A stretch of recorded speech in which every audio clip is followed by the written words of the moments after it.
Welcome back to Royalty Now, where I recreate portraits from the past and put them into the modern day using Photoshop. Today we are talking about Caesar Augustus.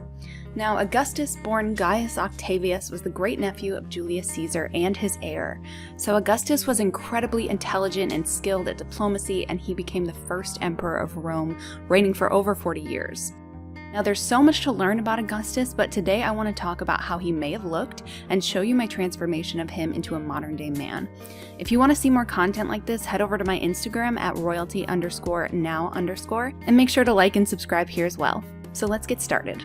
First, it's important to remember that Roman sculpture almost always served the purpose of propaganda, like other historical portraits.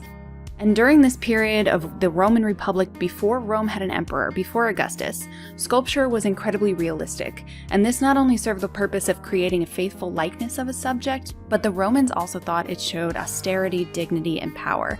And this was a general shift away from the idealism of Greek art from the past.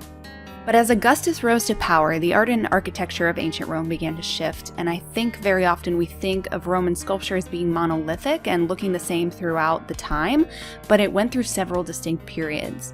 Augustus began to combine the traditional Hellenistic elements of idealism and perfection with his version of a glorified Roman culture. What's great is that there are dozens of sculptures of Augustus. Some that we have today, like the famous Augustus of Prima Porta, are copies of lost bronze originals.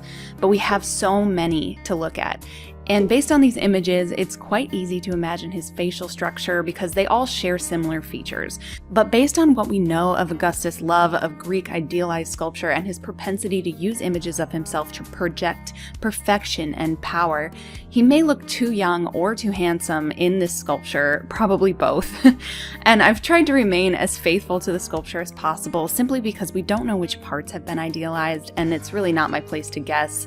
I do usually make the eyes a little smaller on these because those are kind of the usual suspect for being larger than normal proportions on Greek and Roman statues. Where it gets tricky is his coloring.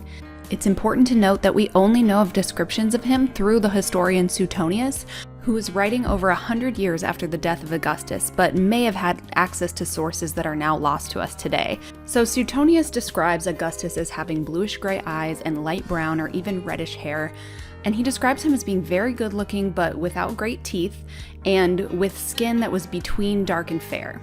Now, the Latin words used to describe the coloring of Roman emperors sometimes have controversial modern translations, and they don't fit super neatly into our modern English language. So the word subflavum was used to describe Augustus's hair.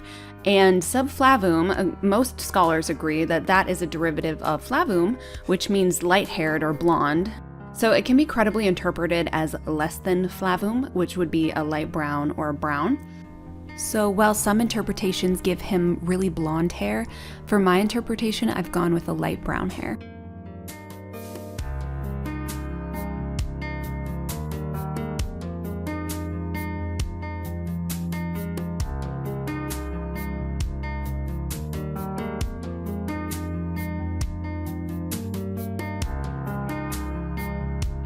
What's fun is we can also see these different scenarios, so obviously this is just one interpretation of how he could look, and based off of idealized sculptures as well. So we can kind of put him through these various scenarios of showing him with slightly darker, redder, browner hair, as well as an older version of himself.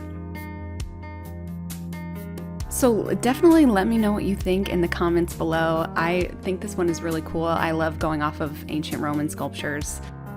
You can also keep up with my work on the Instagram at royalty_now_ and royaltynowstudios.com, where I post a routine blog every week detailing these images.